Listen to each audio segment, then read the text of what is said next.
மறக்காம சர்ப்ரைஸ் பண்ணுங்க. Thank you. Hey guys, and welcome back.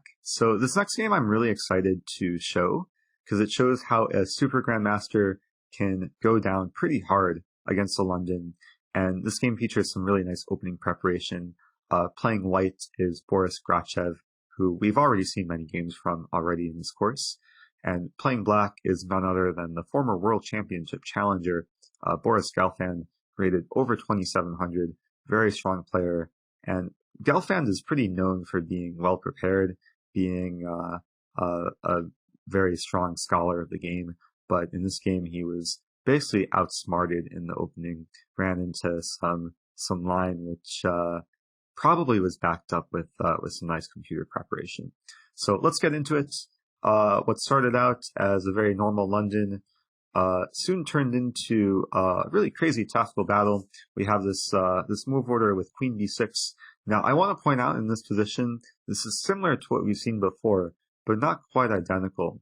What we've seen before is a position after knight f6, knight d2, and then queen b6. The difference here is that black is going for the immediate attack against the b-pawn before white can develop the knight. And what we see after queen to b3, pawn c4, queen c2, black now plays bishop f5. And because the white queen is defending the pawn, it is a kind of a question, can white get away with taking on f5, given the knight is still undeveloped on b1?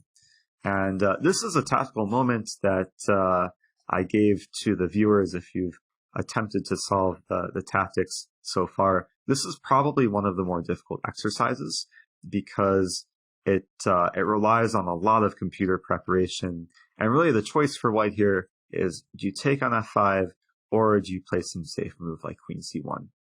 As we'll see in this game, Grachev did not play the safe move. He plays the very ambitious queen take f5, really testing black. And I feel like a lot of black players could maybe stumble into this line, not realizing that the bishop on f5 can be taken and that white actually has very good play after the resulting position, queen take b2. So here white is losing a rook, but white gets some nice play because the pawn on d5 is hanging. White is happy to take the pawn. Then after queen take a1, the next move is really important from white because of course this knight is hanging and white does not want to sacrifice too much material. So the move to play here for white is queen to b5, not only defending the knight on b1, also attacking the pawn on b7, and also attempting to trap the queen on a1, as the queen, in many cases, has a hard time escaping. So in this game, black played queenside castling, which it's a playable move, but I do want to show one alternative, because queenside castling is probably not the best move, given what happened in this game.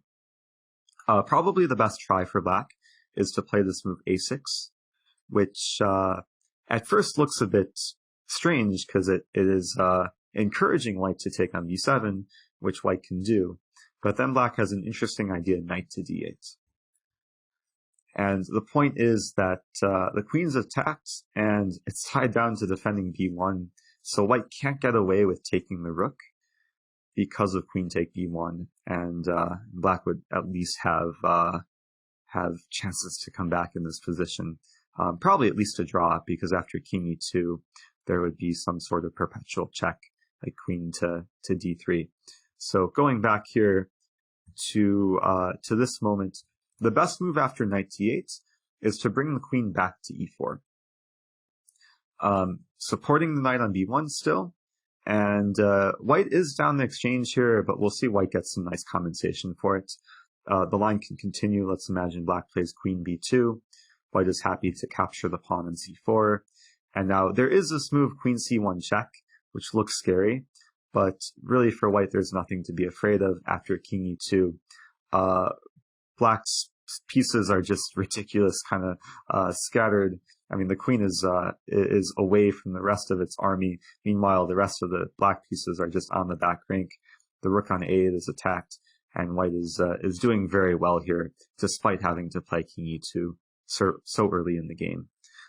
So going back, if black chose another option, let's say knight to f6, white can play queen d3, and what could very possibly happen is, let's say a move like queen c1 is played, white could go ahead and trade queens.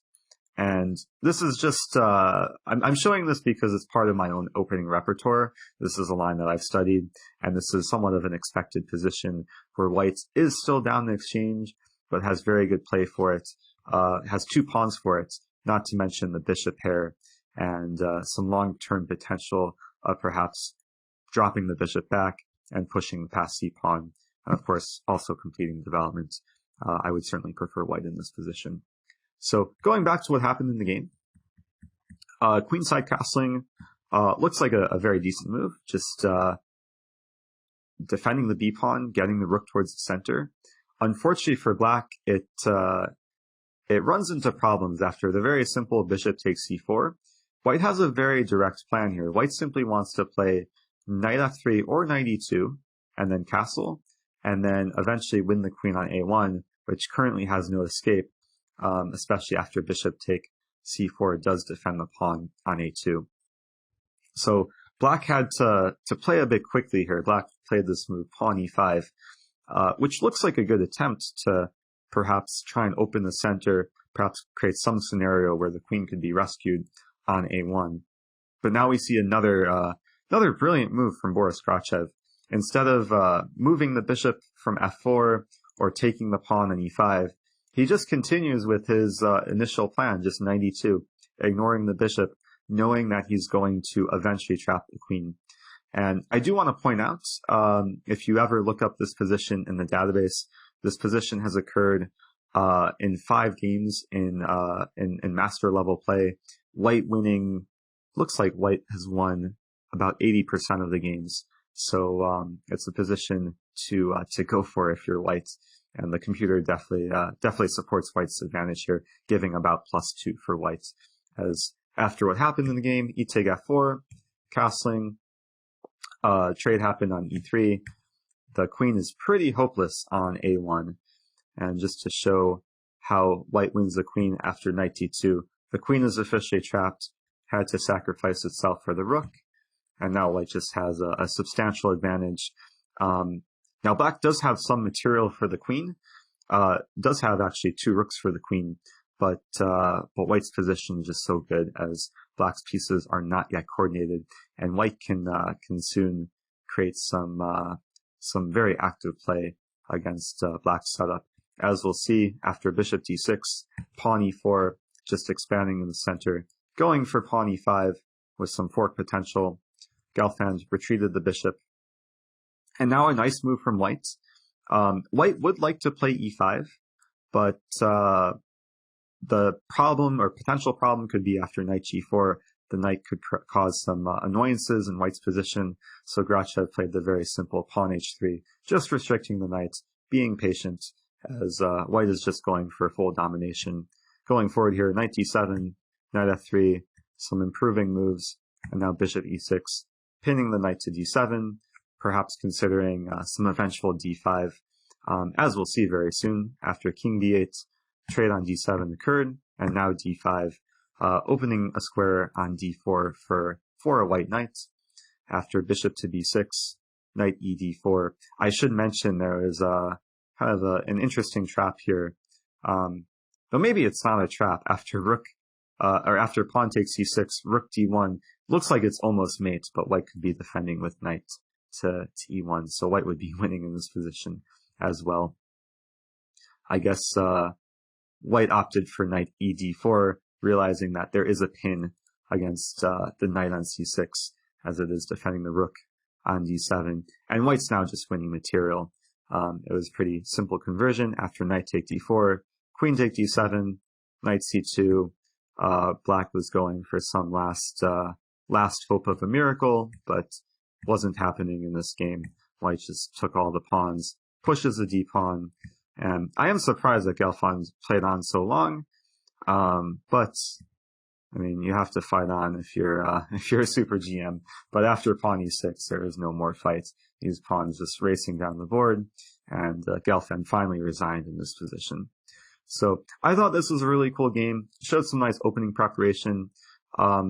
Before seeing this game, I was not aware of this this exact move order, especially with this potential trap after bishop f5, white having the option of queen take f5. Now, I do want to note in this position, according to the Masters database, this position has been reached over 30 times in master level play. White having a very, very good score after queen take f5. White wins about 70% of the games. So it's, I think, a good line to include in your repertoire.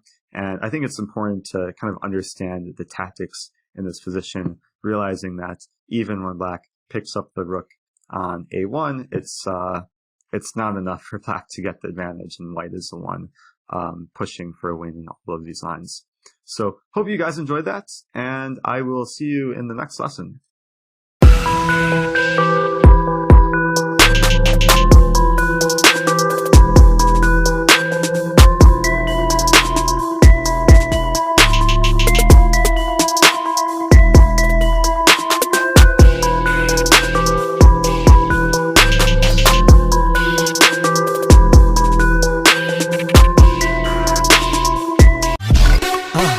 மறக்காம surprise பண்ணுங்க. Thank you.